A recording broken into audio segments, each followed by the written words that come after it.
a guy that cares so much about this community, your thoughts on what's going on right now?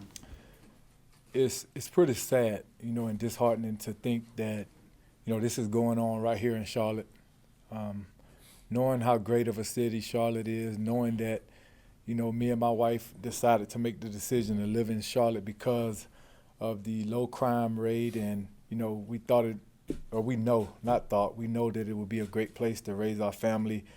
It's very disheartening that, that we are in the city's going through this right now.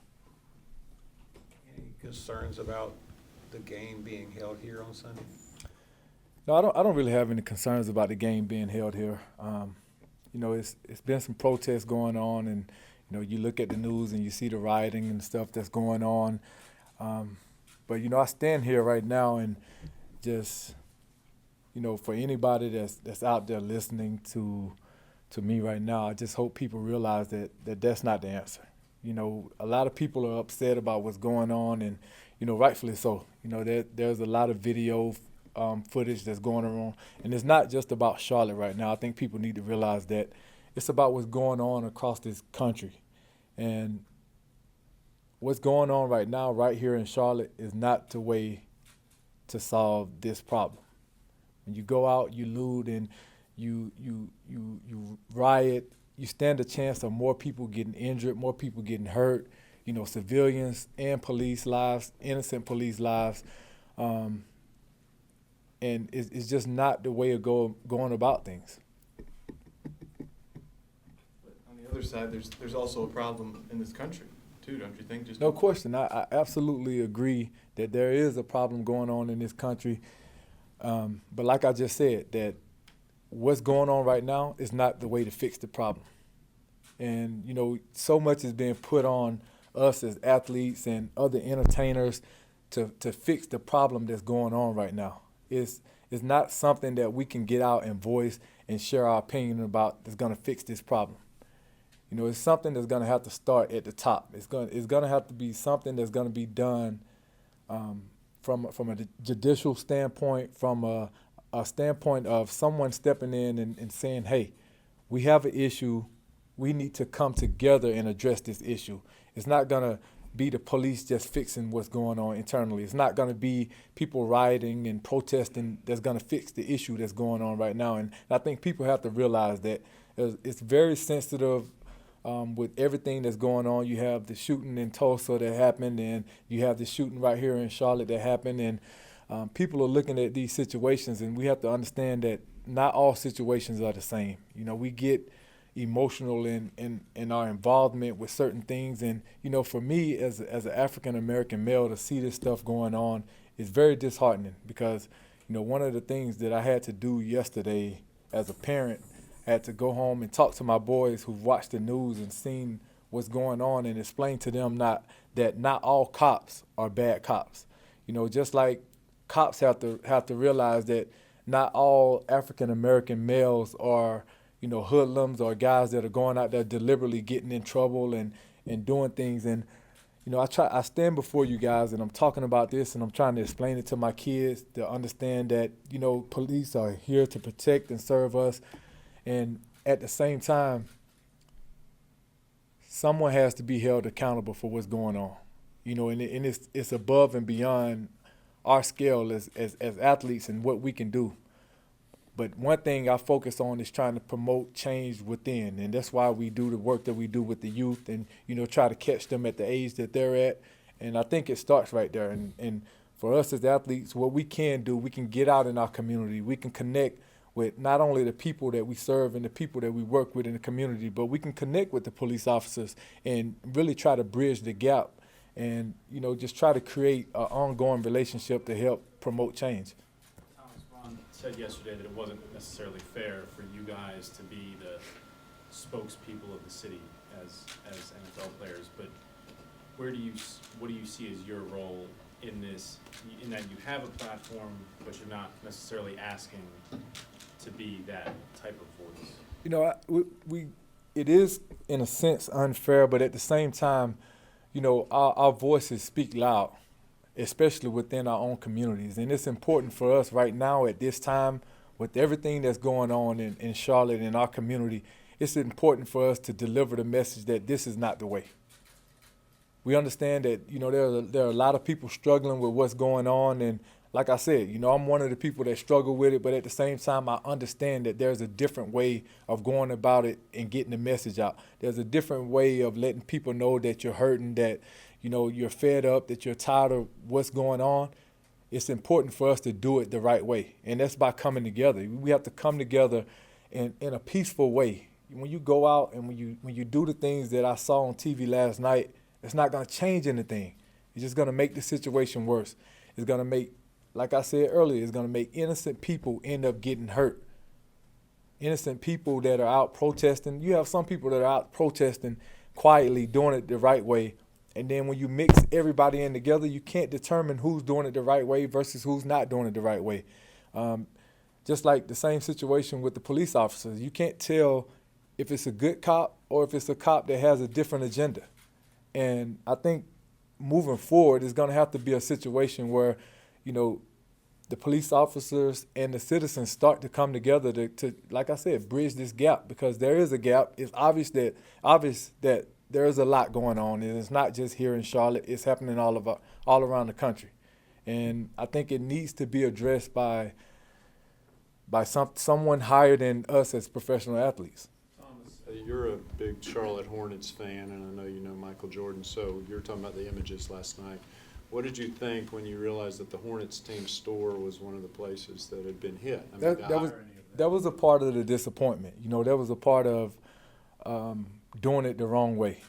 People are saying, okay, we did it this way to send a message.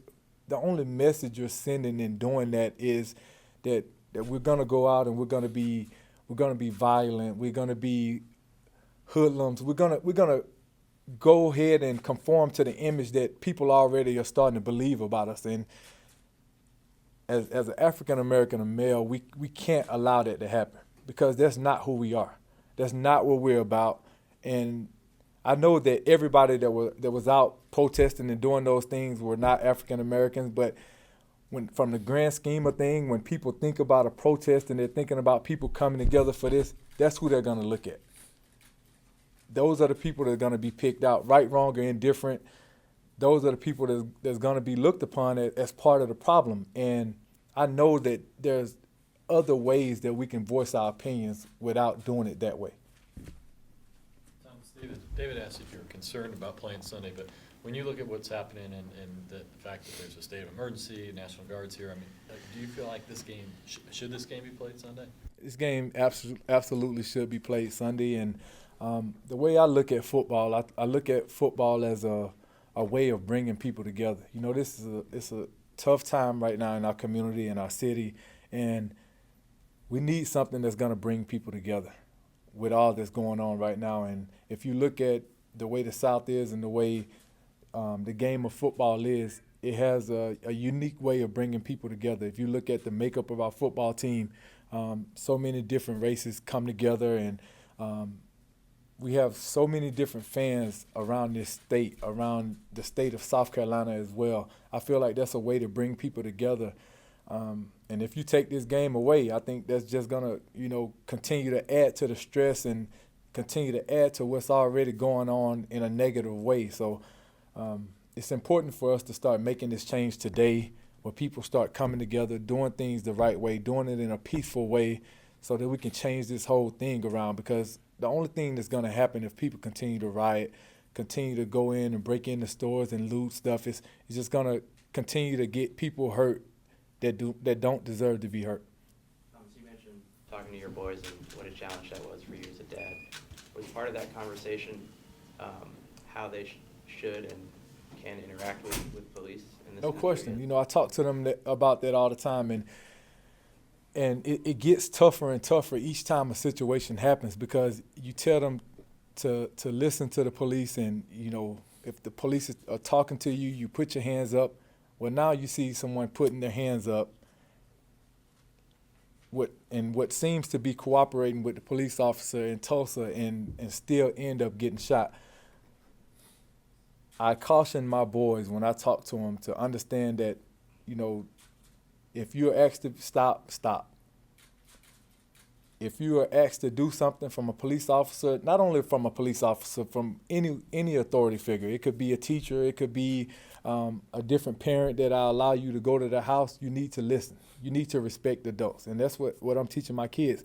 But at the same time, you get caught up in a situation where you're doing everything that's asked, or from what we could see, the guy was doing everything that was asked, and he still end up losing his life. And that's where the struggle comes in. That's where you find it hard to explain to your kids really what's going on and how you're supposed to react to it. But as a parent, I'm still driving the fact home that you need to continue to listen to them, because not all cops are like the cop that took the man's life in Tulsa, or from whatever we know, and watched the video, it ended up happening.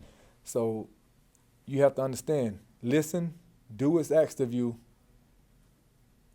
and we just got to hope that nothing bad comes from the situation. Thomas, with as much involvement as you have in the community and your NFL career, with what you've endured on the field, this press conference seems like this is the most pain you've been in because of the way the community and how much you love this community. It is a struggle for me right now, like I said, and because I know the city of Charlotte. I know this community. And I know what I saw on film, on TV last night is not us. That's not Charlotte. That's not this community. And when you look at the situation, you know, so many people are being what feels like forced to do some of these things. But at the same time, we know right from wrong. We know that there's a way of going about this situation and doing it. And what we saw, like I said, I keep referring to it, what I saw on TV is not the way to get it done. We have guys that are here on this team. I'm willing to get involved to help promote change. If it takes getting out and interacting with police to bring the citizens and the community together, I'm willing to step forward and be a part of that change. I'm willing to step forward and be a part of that movement of really bridging that gap and bringing everyone together.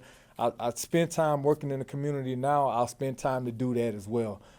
It's all about like getting together and getting it done. I mean, it just takes someone to come together and bring that community together. It's not only here in Charlotte, but it's nationwide. Do you think they should release the video of the shooting as they did in Tulsa? I think releasing the video would clear up a lot of things. You know, there's a lot of he say, she say, and you really don't know all the true facts. When you're looking at a video and you can see it plain as day, that clears a lot of things up for a lot of people. And that's what a lot of people are struggling with right now, the fact that, you know, you have the citizens' words and a lot of people changing conflicting stories versus the police word. And it's to a point now where people are really starting to feel like they can't trust the police, and it shouldn't be that way. Police are here to protect and serve us, and you know, as citizens, we should always feel comfortable knowing that we can call on the police to protect us, and knowing that, you know, we're going to have that protection. Well, if you continue to go at this rate, then you're going to start to lose the trust of a lot of people. And I think one way of, you know, to regain that trust is to release the videos, show people what we're saying is true. This is what happened. And I think that'll really calm a lot of this situation if what's being promoted and being said is actually what happened. I'm not asking us to be funny, but have you thought about running for public office ever? No, I'm focused on playing football and getting ready for the Minnesota Vikings this week. So don't be listening to Stu with that mayor stuff.